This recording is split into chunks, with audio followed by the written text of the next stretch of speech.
warahmatullahi wabarakatuh. Apa kabar Anda semua? Semoga tetap dalam keadaan sehat-sehat. Senang sekali saya Herzl Narif dari Forum News Network dapat menjumpai Anda kembali. Mensos rasa wali kota, begitu sejumlah teman mengomentari gaya Tri Risma hari ini, mantan wali kota Surabaya yang baru saja terpilih sebagai Mensos. Risma diketahui mulai belusukan ke kolong-kolong jembatan, bertemu dengan para pemulung di pinggir sungai, kemudian juga ke flyover, dan kepada para pemulung, Risma misalnya berdialog dan kemudian menawarkan agar mereka bersedia pindah ke rumah yang layak. Dan Risma berjanji dia akan menyediakan rumah yang layak untuk para pemulung ini. Gaya Risma ini mengingatkan kembali kepada kita ketika dia masih menjadi wali kota Surabaya. Makanya kemudian seorang teman tadi nyeletuk bahwa ini adalah mensos rasa wali kota. Di Surabaya kita tentu saja masih ingat bagaimana gaya Risma ketika memimpin kota pahlawan itu. Sangat ekspresif gitu. Dan kemudian meminjam istilah anak-anak sekarang ini terkadang agak lebay. Suatu kali misalnya Risma diketahui dia turun langsung mengatur lalu lintas ketika sedang terjadi kemacetan di kota Surabaya. Pada waktu itu kita bisa melihat foto-fotonya yang sedang mengatur lalu lintas di tengah hujan gitu. Sekali waktu kita juga pernah melihat Risma yang berusaha mengingatkan warga Surabaya agar mengenakan masker karena Surabaya ini merupakan salah satu kota yang menjadi klaster tinggi dalam penularan COVID. Jadi Risma tak segan-segan dia naik sepeda motor, kemudian menggunakan toa dan mengingatkan warga agar menggunakan masker. Saya mohon maskernya digunakan penuh, jangan dipelorot. Maskernya digunakan, mari maskernya digunakan. Secara fotografi, apa yang dilakukan oleh Risma ini memang eye-catching gitu. Ada seorang pejabat berpenampilan sederhana dan kemudian tidak segan turun ke lapangan langsung. Dan dari visual, terutama untuk televisi, dan kalau sekarang di era medsos, dari sisi video ini memang sangat dramatis gitu.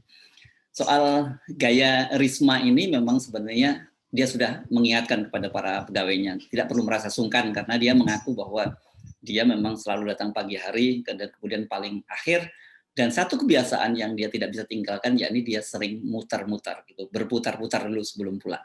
Tapi saya memang suka datang pagi. Jadi enggak usah sungkan sama saya omong sekali di kantor itu saya datang paling pagi, pulang paling malam. Jadi enggak usah sungkan, enggak ada kalau waktunya selesai pulang-pulang enggak apa-apa. Saya enggak gitu, tapi saya harus menyelesaikan. Tapi kadang-kadang saya berputar dulu.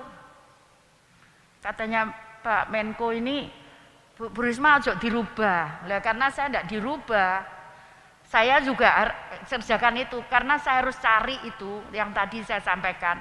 Mungkin ada yang nggak bisa makan, mungkin nggak bisa tidur, saya harus tangani itu. Jadi saya mungkin mutar.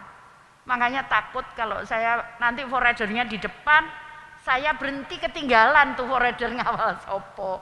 Barangkali Risma memang benar, itu karena dia memang tidak mudah untuk mengubah kebiasaannya.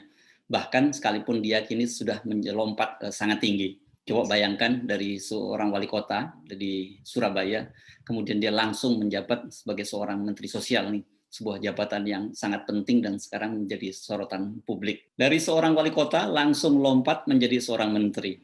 Sangat jarang ada orang seperti itu. Bahkan dalam perkembangan politik mutakhir kita baru menemukan pada kasus Risma.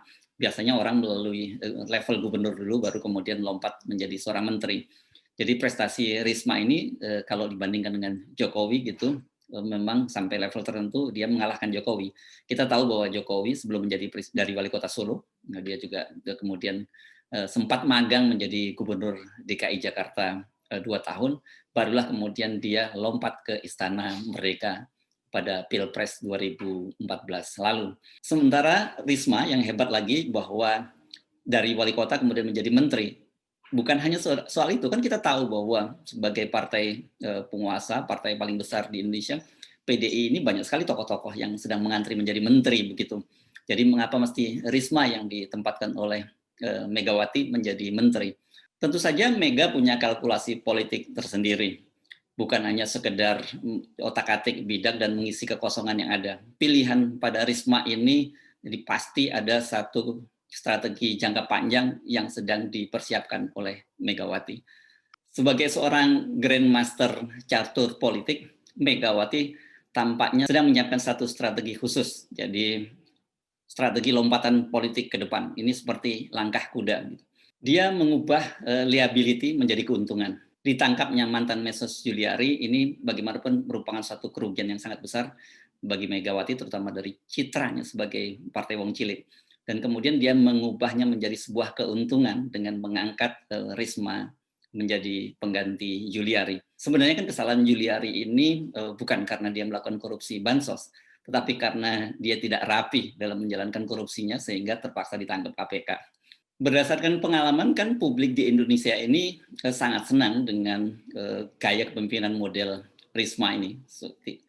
Gaya kepemimpinan yang down to earth, sederhana, dan dalam bahasa anak muda sekarang ini gue banget gitu. Dengan menempatkan Risma sebagai mensos, ini Mega mulai mendorong Risma ke pentas politik nasional. Ini tentu saja langkah yang sangat cerdik dan jeli. Ada beberapa keuntungan yang diperoleh oleh PDIP dengan menempatkan Risma sebagai Menteri Sosial ini. Pertama, pada perlombaan menyiapkan kader untuk memperebutkan posisi-posisi puncak, terutama posisi pimpinan kepala daerah di Jakarta dan juga kepemimpinan nasional. Dengan menempatkan Risma, maka Mega sudah mencuri start lebih dahulu. Jadi orang seperti Risma ini bisa lebih di branding gitu dibandingkan misalnya Mensos Juliari yang kira paling udah mentok dia, posisinya mentok paling tinggi adalah sebagai Mensos. Sementara Risma ini punya potensi yang lebih besar. Jangan underestimate, bisa saja Risma mengikuti langkah seperti Jokowi begitu. Jadi dari wali kota, kemudian tracknya ke Mensos dan kemudian didorong ke pemimpinan nasional. Ini tentu saja nanti menunggu bagaimana hasil kinerja Risma. Tapi paling tidak dengan begitu Risma bisa disiapkan untuk menempati posisi sebagai Gubernur DKI pada tahun 2024. Kedua, dengan menempatkan Risma, jadi PDIP mulai bisa membayang-bayangi posisi Gubernur DKI Anies Baswedan sebagai figur yang sangat populis gitu. Jadi mulai hari ini Anies Baswedan mulai bersiap-siap, dia akan mendapat saingan baru di Jakarta yang bernama Risma dia. Jadi dengan gayanya Risma ini bisa mulai terus melakukan belusukan. Tak perlu kaget jika dalam beberapa bulan ke depan kita di Jakarta akan mendapati sebuah fenomena baru, yakni fenomena gubernur kembar gitu. Dengan sumber daya yang ada di Kemensos dan kemudian jangkauan yang lebih luas, kita tidak perlu kaget kalau kemudian Risma memanfaatkan semuanya itu untuk kepentingan panggung politik. Dia misalnya sudah mulai itu, kalau sekarang kemarin dia belusukan ke bantaran kali, ke flyover, dan sebagainya. Mungkin dia nanti bisa masuk ke kampung-kampung kumuh di Jakarta gitu kan, dan ini masih menjadi domainnya, jadi Gubernur DKI tidak bisa berbuat apa-apa karena Risma menjalankan posisinya sebagai mensos. Jadi pola-pola belusukan ke berbagai kampung-kampung di Jakarta, bahkan juga di kota-kota lain, itu bisa dilakukan oleh Risma. Ketiga, yang tidak kalah pentingnya, penempatan dari Risma ini setidaknya bisa menutup lubang besar aib bagi PDIP. Kasus Juliari ini kan langsung menohok PDIP. Bagaimana mungkin Partai Wong Cilik kemudian menimpa bansos atau menilep bansos milik Wong Cilik. Nah, dengan ditampilkannya Risma yang terkesan sangat pro Wong Cilik, maka dia bisa mengubah stigma tadi, bukan Partai Wong Cilik merampok harta Wong Cilik, tapi Partai Wong Cilik memang betul-betul memperhatikan Wong Cilik. Inilah keuntungan menempatkan Risma sebagai mensos. Penempatan Risma sebagai mensos ini harus dilihat sebagai strategi jangka panjang dari PDIP untuk tidak hanya tetap menguasai Indonesia, tapi juga sekaligus menguasai Jakarta. Sebab selama ini kan rasanya ada yang kurang afdol gitu. Walaupun PDIP berhasil menempatkan Jokowi selama 2 periode, tetapi Jakarta itu berada di tangan figur oposisi, yakni Anies Baswedan. Dan beratnya lagi, Anies Baswedan ini kesannya seperti matahari kembar. Jadi ada matahari di Merdeka Utara dan ada matahari di Merdeka Selatan. Di Merdeka Utara ya ini Istana Merdeka, sementara di Merdeka Selatan itu adalah Istana Gubernur DKI. Bahkan tak jarang muncul olok-olok bahwa Anies adalah gubernur Indonesia. Gubernur tapi rasa presiden. Situasi ini tentu saja tidak cukup menggembirakan, bahkan tidak membahagiakan Ibu Megawati. Sebab bagaimanapun juga kita tahu dalam pilkada serentak tahun 2020 yang baru saja selesai, PDIP itu berhasil menguasai dan mempertahankan kota-kota penting di seluruh Indonesia. Misalnya Surabaya, Semarang, Solo, dan sebagainya tetap berhasil dikuasai oleh kader-kader PDIP. Bahkan kemudian PDIP merambah kota di mana dulu Presiden Jokowi pada Pilpres 2019 itu kalah, yakni Medan. Bukan hanya PDIP yang ditempatkan di Medan adalah menantu dari Presiden Jokowi, Bobi Nasution. Jadi kalau kemudian pada Pilpres 2024 PDI masih tetap berhasil mempertahankan kursi presiden, tetapi Gubernur DKI itu jatuh ke tangan oposisi, ini tentu saja merupakan aib dan handicap yang sangat besar bagi PDIP. Strategi besar ini yang harus dipahami oleh parpol kompetitor, meskipun itu sekarang berada bersama-sama di pemerintahan bersama dengan PDIP, dan juga tentu saja oleh kubu oposisi. Mengapa? Karena berdasarkan Undang-Undang Nomor 10 Tahun 2016 itu dinyatakan bahwa Pilkada 2022 dan 2023 itu ditiadakan. Untuk para gubernur yang masa jabatannya habis gitu pada tahun 2022 sampai 2023, mereka tidak bisa langsung mengikuti pilkada, mereka harus parkir dulu gitu, karena menunggu pilkada serentak yang akan dilakukan bersama dengan Pilpres pada tahun 2024. Jadi figur seperti Anies Baswedan itu nanti ketika mengakhiri jabatannya pada tahun 2022, karena dia kan terpilih pada pilkada 2017, maka dia harus parkir selama 2 tahun. Bisa Anda bayangkan gitu, parkir selama 2 tahun itu berarti Anies Baswedan akan menghilang dari ingatan publik selama 2 tahun. Dan kalau dia ingin tetap dikenal oleh publik, maka perlu effort yang sangat besar. Kalau dia tetap ingin muncul dan dikenang oleh publik, maka perlu effort yang sangat besar. Beda dengan sekarang ketika dia menjabat sebagai Gubernur DKI. Semua panggung politik, panggung media, panggung pencitraan tersedia untuk dia, tinggal bagaimana dia memanfaatkannya.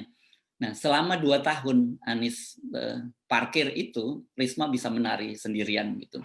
Karena dia akan menjadi menteri dari Jokowi sampai tahun 2024 dengan catatan dia tidak direshuffle atau ditangkap KPK karena melakukan korupsi. Selama 2 tahun menari sendirian itu, Risma bisa dengan leluasa memanfaatkan semua sumber daya yang ada di Kementerian Sosial untuk menjadi panggung pencitraan bagi dirinya. Mulai sekarang, Risma sudah bisa mulai menyiapkan panggung teater besarnya sebagai Menteri Sosial. Dia bisa menyiapkan berbagai belusukan atau program-program bansos yang populis lainnya, itu tidak hanya untuk Jakarta tapi untuk seluruh Indonesia. Tinggal kemudian menyiapkan tim pencitraan yang baik, kemudian media-media yang mengekspos kegiatannya secara masif dari hari ke hari, dan setelah itu jangan lupa ramuan berikutnya adalah disiapkan lembaga survei untuk membuat survei-survei yang menunjukkan bahwa elektabilitas dan popularitas dari Risma sudah melejit dan paling layak menjadi presiden. Anda tentu tidak lupa dengan formula yang dilakukan oleh Presiden Jokowi pada waktu itu kan, bagaimana dia dari Solo kemudian memanfaatkan posisinya sebagai Gubernur DKI Jakarta, kemudian tim-tim survei dan tim publik opini digalang sehingga kemudian mau tidak mau bagi Megawati tidak ada pilihan, harus mencalonkan Jokowi sebagai capres dari PDIP. Tanda-tanda semacam itu sebenarnya sudah kelihatan, mudah sekali membacanya gitu. Berbagai aktivitas Risma itu dalam beberapa hari ini secara masif disiarkan oleh sebuah stasiun radio di Surabaya. Mengapa kok radio di Surabaya bukan Jakarta? Ini hanya persoalan waktu saja gitu. Saya menduga ini karena tim humas dari Ibu Risma ini mainannya masih sebatas Surabaya. Tapi sekarang dengan mereka pindah ke Jakarta, tentu mereka akan dengan cepat memobilisasi media-media di Jakarta. Tinggal dibuatkan event-event yang menarik, yang eye-catching, dan kalau perlu yang sangat dramatis. Formula pencitraan Risma ini saya menduga juga tidak akan jauh-jauh dengan seperti yang dilakukan oleh Presiden Jokowi. Jadi tinggal istilah yang kita kenal sebagai ATM gitu. Amati, tiru, dan kemudian modifikasi. Modifikasi ini penting, karena Risma tentu tidak bisa bergaya terus seperti seorang wali kota di Surabaya. Misalnya kalau kemudian dia tiba-tiba melihat kemacetan lalu lintas, kemudian turun dan kemudian mengatur lalu lintas sendiri. Ini kalau di Jakarta dia pasti akan berbenturan dengan Ditlantas Polda Metro Jaya dan juga Dinas Perhubungan DKI Jakarta. Yang kedua, ini juga menjadi masalah penting disadari oleh Ibu Risma bahwa Jakarta itu jauh lebih besar dari Surabaya. Tingkat kemacetannya juga sangat tinggi. Jadi kalau setiap kali Bu Risma pergi ke kantor atau pulang kantor kemudian melihat kemacetan lalu lintas dan langsung turun mengatur lalu lintas, kapan dong waktu Bu Risma untuk mengurusi bansos rakyat? Karena Anda akan menemukan banyak sekali kemacetan yang perlu Ibu Risma atur. Satu catatan lagi untuk Bu Risma yang paling penting itu adalah bagaimana Bu Risma bisa mengendalikan sifat pemarahnya. Ini seperti diakuinya ketika menyampaikan pidato pada saat pisah sambut Menteri Sosial yang baru. Risma mengakui bahwa dia memang sering marah, tapi dia menyatakan kepada para pegawai Depsos tidak perlu takut karena setelah marah juga seperti itu. Kebiasaan dari Risma ini kan kadang-kadang kalau sudah marah dia tidak bisa mengendalikan emosinya kan begitu. Dia misalnya kita lihat pernah dia menangis gulung-gulung menyembah para tenaga ID di Surabaya dan sebagainya. Tentu tidak mudah mengubah watak seseorang itu. Kalau orang Jawa itu mengenal ada watak dan watuk gitu. Kalau watak itu adalah sifat seseorang, kalau watuk itu adalah batuk. Jadi penyakit batuk. Nah, kalau batuk itu ada obatnya, gampang. Tetapi kalau watak, nah ini yang paling sulit diubah. Bu Risma tentu harus ingat gitu bahwa DKI ini pernah punya gubernur yang tingkat kemarahannya lebih hebat dari Bu Risma. Dan publik pada waktu itu menolaknya. Saya Hersum Narif, sampai jumpa. Assalamualaikum warahmatullahi wabarakatuh.